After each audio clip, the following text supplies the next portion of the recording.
Ce qu'on peut faire maintenant dans cette vidéo, c'est créer un menu principal pour notre jeu parce que actuellement on n'a pas de menu principal. Pour cela, on va essayer d'aller un peu plus vite. Je vais dupliquer la scène Game et je vais l'appeler Menu. Ok, je valide, je vais dans le menu. Et dans ce menu, donc là on est bien dans le menu, vous pouvez le voir ici. Dans ce menu, ce que je vais faire, c'est supprimer, disons, ces deux canvas. Je vais supprimer ces deux players. Le Game Manager, je peux le supprimer. Le titre, on va le mettre un peu plus bas. On va même pouvoir augmenter la taille. Je vais le mettre en 20. Alors du coup, comme ça sort de l'écran, hop, je dois agrandir un petit peu. Ensuite, on va dupliquer ça et on va créer des sous-menus. Par exemple, jouer. Je vais le mettre en 18. Je vais ancrer ça au milieu de l'écran. Jouer. Alors là, il y a juste un petit souci. C'est que la case est beaucoup trop grande. Je vais réduire cette case comme ça. Je vais essayer de la centrer par rapport à l'écran. Dupliquer.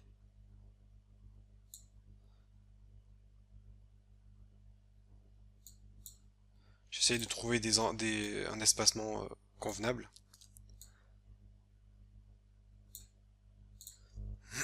Donc on a joué, on a option et on a quitté. Voilà, donc là ça va être les trois éléments possibles pour notre menu. Ensuite dans le panel player 1, vous pouvez faire un truc du style score. Et là vous pouvez mettre la liste des scores.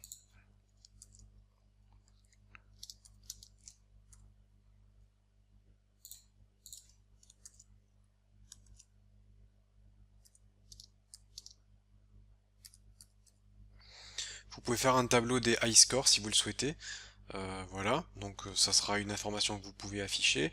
À gauche, vous pouvez afficher d'autres trucs comme les réseaux sociaux, si vous voulez afficher des réseaux sociaux Facebook, Twitter ou je ne sais quoi. Vous pouvez mettre votre site internet, la version du jeu, version 1. Vous pouvez mettre pas mal d'informations. Moi, je vais rester sur un menu sobre. Donc pour l'instant, j'ai pas spécialement d'idée à vous montrer ici pour le côté gauche. Donc je vais désactiver ça. Et par contre, à droite, au niveau des scores, ce qu'on peut faire, c'est créer un panel plus grand. Et pour l'instant, je mets des fausses valeurs. Et vous aurez compris le principe. Vous pouvez faire ce type de choses pour remplir l'interface. Donc voilà, moi ce qui va m'intéresser, c'est les trois boutons ici. Options, jouer et quitter. Je sélectionne ces trois boutons et je vais leur ajouter le composant bouton. Donc j'ajoute ce composant bouton. Et au menu, il va falloir lui ajouter un script. Donc je vais créer un nouveau script. Clic droit, Create C# Script, menu. Le menu, on va le prendre et le faire glisser sur le canvas. Et ensuite, nos trois boutons, on va ajouter un événement dans le onClick et faire glisser le canvas. De façon à pouvoir appeler une fonction du script menu. On va ouvrir ce script menu et on va créer nos trois fonctions. Public void play. Oups. Public void play.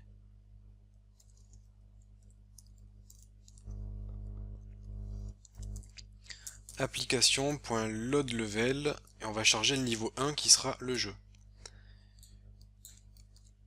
Public void kit, ça sera application.kit. Et public void option. Public void option, là je vais créer une variable boolean.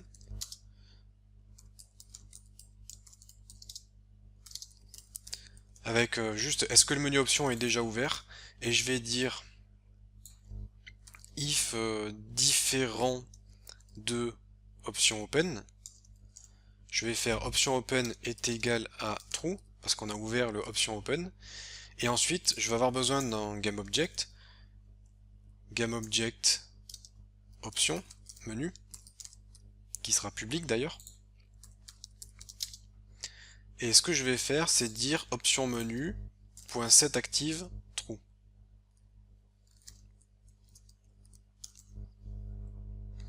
Donc on va pouvoir connecter tout ça. Notre menu d'options va prendre menu et options.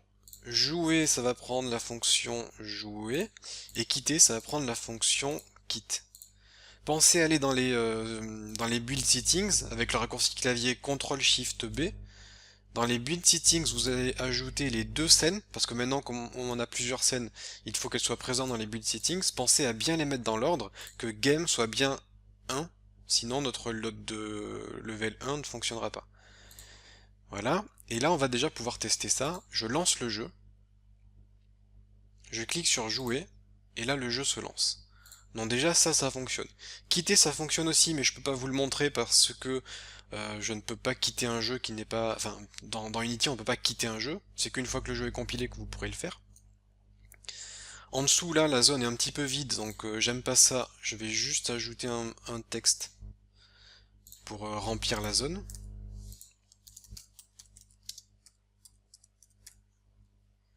Voilà, je vais juste ajouter une version de jeu histoire de remplir cette zone en bas de l'écran. Et le menu option, ben, pour l'instant ça n'existe pas, je vais donc créer un faux menu option, UI panel. Ce panel, je vais mettre une couleur sombre.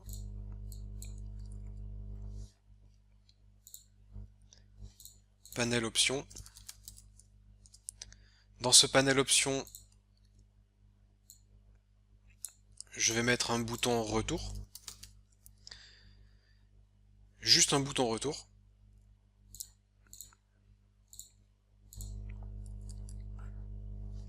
Et ce bouton retour va appeler la fonction menu option, qui est déjà codée.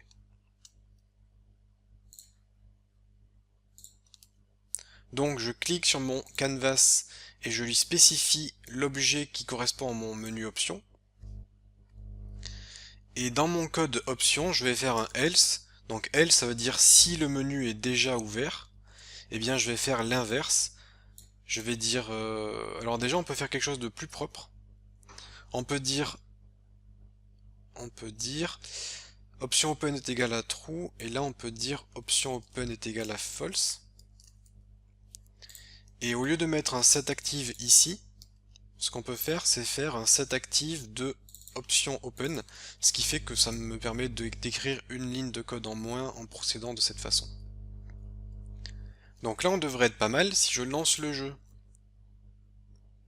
je suis là, je peux cliquer sur les options pour ouvrir les options, ça fonctionne, et si je clique sur le bouton retour, ça fonctionne également. Donc on a réussi à créer un menu options. Je vous laisserai mettre ce que vous voulez ici, hein.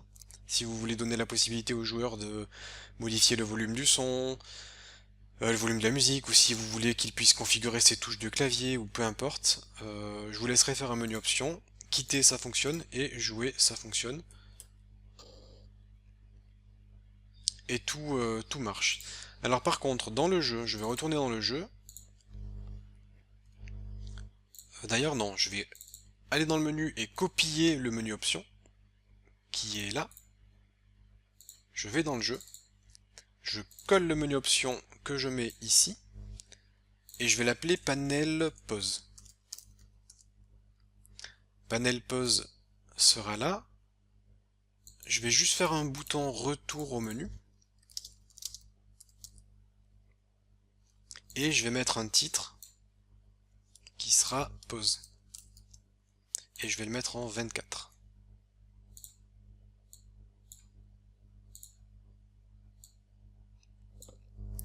Donc ce menu pause va permettre de mettre la pause. Je vais créer un nouveau script, clic droit create C# script pause. Ce script, alors on va le mettre sur notre menu, sur notre canvas même. Ça sera très bien comme ça. On va double-cliquer dessus. On va créer une fonction public void back to menu qui fera simplement un application.loadLevel de 0 pour charger le menu. On retourne ici. Notre bouton retour au menu, on va lui passer le canvas et puis on va accéder au script pause et faire un back to menu pour que ce bouton retourne au menu. On peut tester directement. Là, je suis en pause, back to menu et je vais au menu, jouer, retour au menu, jouer, retour au menu. Donc ça fonctionne. Ce menu pause, on va le masquer. Et ce qu'on va faire, dans le script pause, dans une fonction par exemple update, ça peut marcher dans update, je vais faire un if input.getKey up, getKey up. Et je vais prendre par exemple keycode.escape. Donc si on appuie sur la touche espace, je vais faire une variable isPosed est égal à false. Donc isPosed est égal à false. Je vais dire if différent de isPosed, eh bien ça veut dire qu'on n'est pas en pause et je vais dire isPosed est égal à true. Else isPosed est égal à false. Alors super important, quand on met le jeu en pause, ce qu'il faut faire, c'est accéder au Game Manager. Donc Game Object.find Game Manager .getComponent Game Manager et là on a appelé ça GameSpeed est égal à 0. Très important, lorsqu'on met le jeu en pause, on met la vitesse du jeu à 0. De cette façon, les motos arrêtent d'avancer pendant qu'on est en pause, sinon elles vont se cracher alors qu'on veut juste mettre la pause. Alors du coup je vais créer une variable ici GameManager.gm et dans le start, je vais faire gm est égal à tout ce que j'ai dit ici.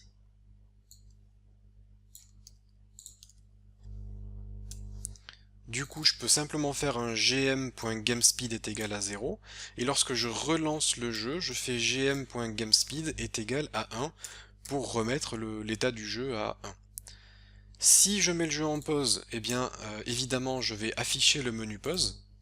Donc j'ai besoin d'un GameObject pause menu qui sera en public.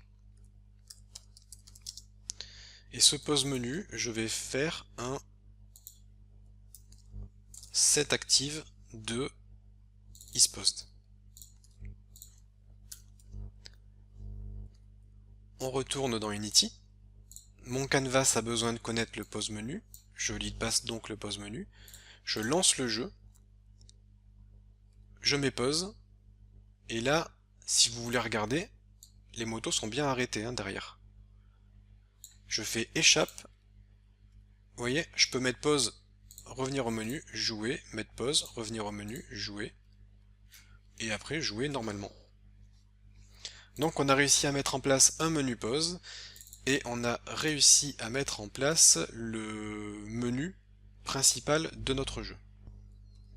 C'est tout pour cette vidéo, je vous laisse concevoir vos interfaces et mettre en place toutes les fonctionnalités que vous le souhaitez, et une fois que vous avez fait ça, vous pouvez passer à la suite.